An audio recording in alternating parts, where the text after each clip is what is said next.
Okey, Assalamualaikum. Kita teruskan kepada subtopik seterusnya. Saya harapkan kamu tak melupakan bab-bab ataupun subtopik yang telah pun kita ajarkan sebelum ini. Sebab apa? Sebab untuk next ni, dia memang kalau kamu nak kira pun dia ada kaitan dengan subtopik yang sebelum ini. Okey, kita teruskan dengan pembentukan image oleh Kantar. Okey, jadi saya nak kamu kena tahu bahawa image tu apa? Objek tu apa? Ini sangat penting . Ini sangat penting. Sebab apa? Sebab kamu kena tahu apakah itu image. Takut kamu tertukar dengan objek. Takut kamu tertukar dengan objek. Jadi objek ni, okey, let's say sini satu objek, bola contohnya. Okey, bila mana bola ni kamu tengok depan cermin, letakkan dia depan cermin, dalam cermin ni ada bola. Kan? Jadi yang terdapat dalam cermin ni, ini kita panggil dia image. Sini adalah image dan sini adalah objek. So kamu jangan tertukar ni. Kebanyakan student-student saya yang lepas-lepas pun, disebabkan dia tak tahu dua ni, dia tertukar.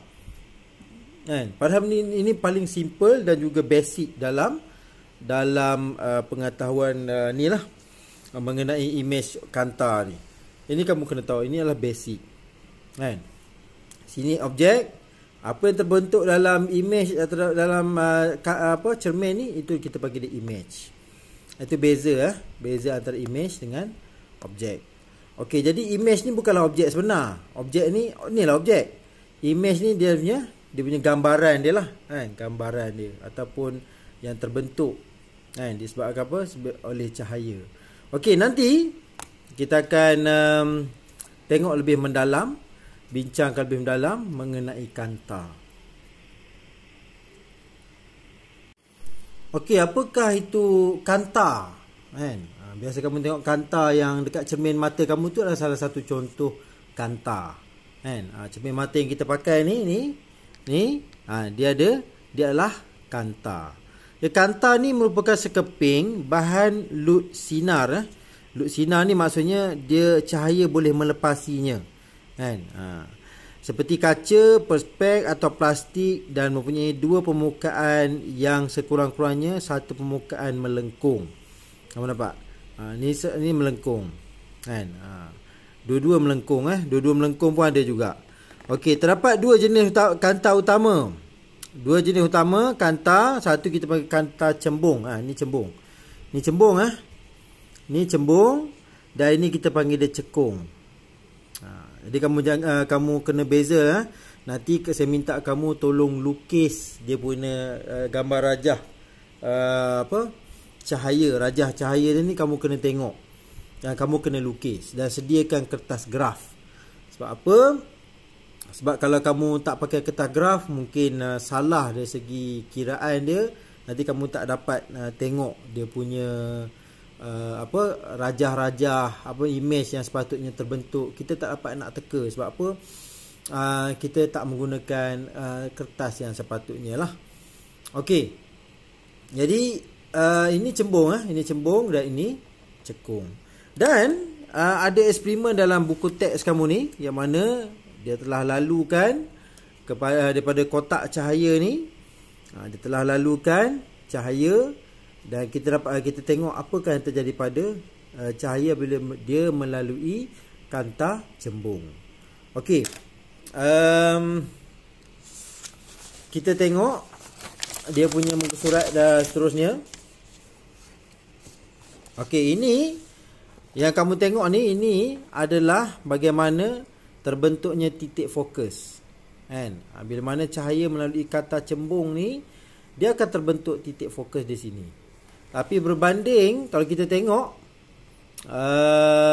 Kantar cekung ni, fokusnya adalah di sini, di depan, sebelum dia melalui ini. Okey, kenapa? Nanti kita akan tengok kenapa. Okey. Sebenarnya ada benda yang berbeza. Maksudnya cembung dan cekung ni dia akan memberikan image yang berbeza, dan juga kamu dapat tengok titik fokusnya berbeza, panjang fokusnya pun berbeza kan. Okey, aktiviti di atas menunjukkan bahawa sinar cahaya selari yang melalui kanta cembung akan menumpu pada satu titik fokus F. Ni F. Ni F besar ni kita panggil dia titik fokus. F besar tu adalah titik fokus. Jadi untuk kata cembung ni, dia akan cahaya yang melaluinya, ni kata cembung tu, cahaya yang lalu dia akan fokus kan. Jadi membentuk titik F tu. F ni titik fokus. Jadi dia akan menumpu. Sebab itulah kita panggil kata cembung ni adalah kanta penumpu. Tapi kalau untuk kanta cekung ni, kamu akan dapat tengok bahawa cahaya yang melaluinya akan mencapah. Mencapah ni, dia lalu dia tala ke sana, dia lalu dia bias sini kan. Jadi kat mana titik fokus dia? Okey, daripada dia capah ni, kamu buat titik-titik, ni pun titik-titik, di mana terbentuknya dia punya pertemuan antara ni, antara sinar cahaya tu kan. Daripada capah ni dia lalu dia capah, so kamu ni buat titik-titik ni di tengah-tengah sini, inilah dia punya titik fokus. Okey, jadi disebabkan dia mencapahkan cahaya, jadi kita panggil dia kanta pencapah. Kanta pencapah. Jadi saya minta kamu tolong berlatihlah macam mana nak melukis kanta cembung dan kanta cekung punya sinar cahaya kan. Okey, sila berlatih macam mana nak lukis. Kalau boleh lukis di atas kertas graf supaya kamu dapat memberikan bacaan yang tepat. Okey, sila perhatikan sinar cahaya untuk kanta cembung dan kanta cekung. Okey, daripada rajah sinar cahaya ni, apakah yang kamu kena tahu? Kamu kena tahu istilah-istilah yang terdapat pada rajah sinar cahaya ni. Sebab apa? Sekiranya kamu tak tahu istilah-istilah dan juga ini apa, F kecil ni apa, O ni apa, F besar ni apa, maka payahlah kamu nak menjawab soalan. Nak tak nak, kamu kena tengok ni, tengok gambar rajah sinar ni, dan kamu kena tahu F ni titik fokus, O ni apa dia? Pusat optik. F kecil ni itu ada apa? Itu adalah panjang fokus. Kan? Kamu tahu itu pun sudah memadai. Tapi lagi bagus kalau kamu tahu keseluruhan istilah-istilah ini. Barulah senang untuk kamu memahami untuk subtopik-subtopik seterusnya. Okey, bila mana kamu tengok gambar rajah sinar ni, sinar cahaya ni, perhatikan O ni. O itu sebenarnya adalah dikatakan pusat optik. Yang mana titik di pusat kanta, sinar cahaya yang melalui pusat optik tidak dibiaskan. Jadi kamu nampak tak ni? Tidak ada pembiasan kan? Maksudnya cahaya ni terus je membentuk satu garis lurus. Nampak paksi utama ni. Jadi O ni di sini titik fokus yang mana pusat optik tu, cahayanya yang melaluinya tepat-tepat dekat O tu besar tu, dia tidak mengalami pembiasan. Hanya cahaya yang tidak melalui pusat optik ni akan dibiaskan. Kalau macam kamu tengok dekat kata cembung ni, ia cahaya tu dibiaskan kan. Kalau yang atas ni dia dibias ke bawah. Yang bawah ni dibias ke atas, membentuk titik fokus F tu. Okey. Jadi kamu nak kena ingat satu benda, iaitu mengenai paksi pula kan. Paksi dia apa? Kita ada dua paksi sini, iaitu paksi utama yang ni, yang melintang ni. Manakala ada satu lagi paksi, iaitu paksi kanta ni, menegak. Sila bezakan, ini paksi kanta, ini paksi utama. Okey, di manakah letaknya, garis tu, garis sinar cahaya ni akan membias, kan? Mana kamu tengok dia telah bila mana cahaya ni dia terkena sehada pada paksi kanta, dia akan membias. Kalau untuk kanta cembung ni, dia terbias sehingga membentuk titik fokus. Tapi kalau yang ni pula, sinar cahaya ni terkena pada paksi kanta, cekung ni dia akan mencapah ke atas. Capah ke atas. Yang bawah pula capah ke bawah. Okey, itu paksi kanta dan paksi utama pun saya dah terang pada kamu. Okey, di manakah titik fokus? Okey, ini yang kita selalu bincangkan, iaitu F besar ni. Okey, titik yang terletak pada paksi utama kanta, dia terletak pada paksi utama. Sebenarnya kita tahu ni paksi utama. Titik fokus ni dia akan terletak pada paksi utama. Okey. Untuk kanta cembung, sinar cahaya selari dengan paksi utama dan menumpu pada titik ini selepas melalui kanta. Okey, kamu nampak? Selepas dia melalui kanta, dia telah memfokus dan membentuk satu titik di sini. Itulah titik fokus. Sama juga sini. Memang dia terbias. Jadi dia terbias, dia memang cahaya dia capah. Kamu kena lukiskan garis titik-titik yang sini, dia ikut belakang ni. Barulah kamu jumpa dia punya titik fokus. Itu untuk untuk kanta cekung. Okey. Jarak objek ni jarak di mana antara pusat optik kanta dengan objek itu. Contohnya objek di sini. Maksudnya jarak antara sini ke sini. Okey, lepas tu satu perkara yang kamu nak kena tahu ialah jarak objek. Apa itu jarak objek? Jarak antara objek di sini, ni contoh sini ada objek dengan ni O ni. Itu pusat kanta. Itu yang dikatakan dengan jarak objek, iaitu jarak antara O ni dengan objek yang berada di sini.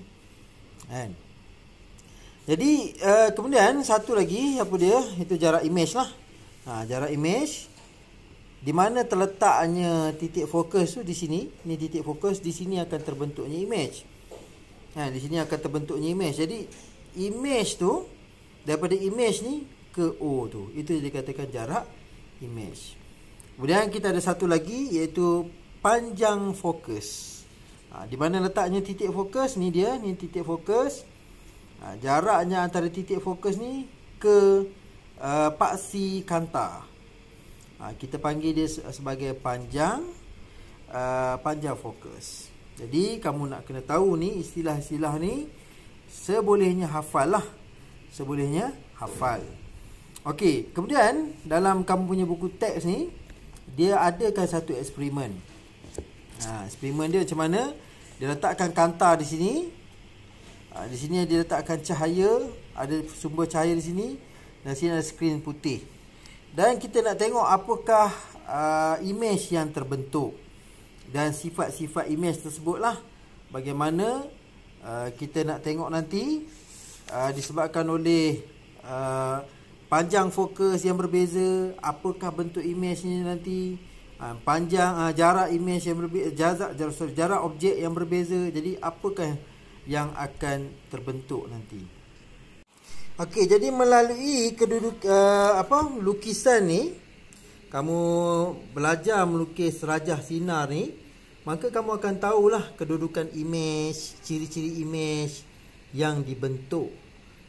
Terdapat 3 sinar cahaya utama yang boleh dilukis untuk menentukan kedudukan image dan ciri-ciri image. Okey, yang pertama sekali, sediakan pen dengan pensel, pen dengan pembaris, kertas. Cuba kamu lukiskan sinar cahaya ni, rajah sinar ni, yang mana Okey, ini kanta cembung kan. Okey, bila mana ni paksi utama, ni paksi kanta. Kamu lukis macam tu. Okey, cahaya kalau kalau dia tepat melalui yang ni O ni, maka dia akan terus je lah. Saya ni bengkok.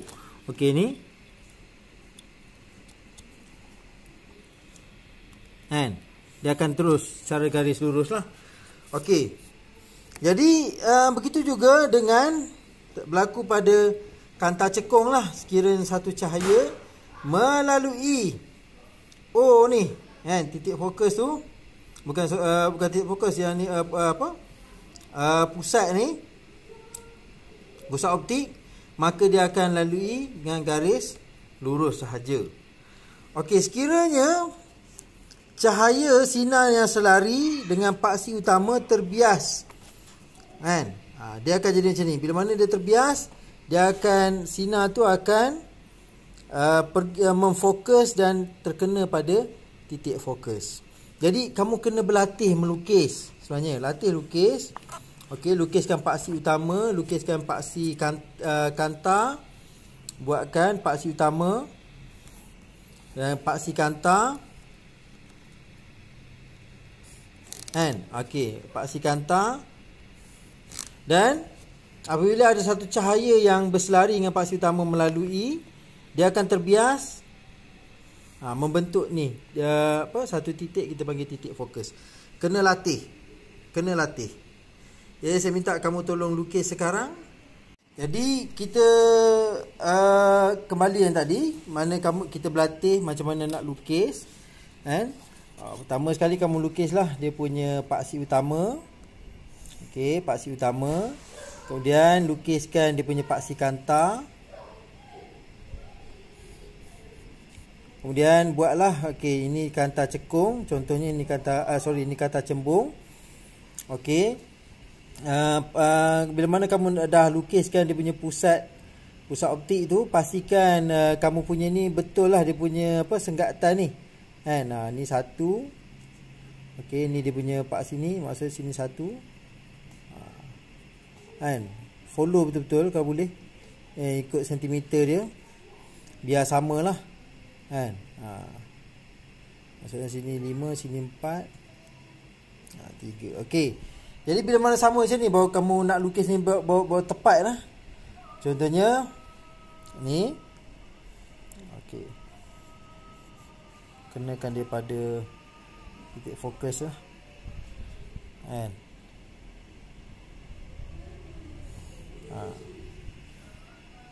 Okey, cuba lukis je ni. Okey, contohnya kalau ada lagi satu sinar kena sini, kena pada paksi kanta, dan kamu fokuskan lukis macam tu. Di sini dia punya F lah. F kan, dia punya titik fokus dia. Okey, yang mana kalau macam mana yang dia tulis tadi lah, yang saya ajar kamu ni, dia ada 3 prinsip lah. Kalau daripada awal lagi cahaya tu telah pun melalui O sini, pusat optik ni, maka dia hanya sekadar garis lurus je lah kan. Tapi kalau cahaya itu dia kena pada tepat pada pusat kanta, maka dia akan dibiaskan. Okey, itu kanta cembung. Cuba lukis kanta cekung. Kanta cekung. Okey. Yang mana kamu kena lukiskan dia punya paksi kanta dan juga paksi utama. Dan kalau boleh senggatan dia ni kena ikutlah dia punya ni. Jangan ikut dan je, tak boleh. Dia kena ikut dia punya nombor yang betul, senggatan yang betul lah. Okey. Okey, bila mana dia kena sahaja pusat kanta, kamu kena ingat dia akan capah, dia akan dicapahkan. Macam mana nak capahkan dia? Okey, ambil dia punya titik fokus satu ni, contoh situ, kamu capahkan ke atas. Dan jangan lupa ni, dia titik-titik ni kamu kena lukis juga, garis titik-titik ni sini. Okey, begitu juga di sini pula. Okey, buat satu sini yang selari. Macam nak capahkan, kamu letakkan dia punya titik ni, titik fokus di sini dan kamu capahkan. Kan? Dan jangan lupa lukiskan dia punya garis titik-titik ni. Jadi kamu tahulah bahawa seolah-olah di sinilah letaknya dia punya titik fokus dia. Seolah-olah image terbentuk di sini. Okey, jadi kamu dapat tengoklah bahawa bila mana kena kanta cembung ni, jadi kena dengan sinar cahaya, dia akan difokuskan. Kalau kena dengan pada kanta cekung ni, dia akan dicapahkan. Image terbentuk di belakang di sini.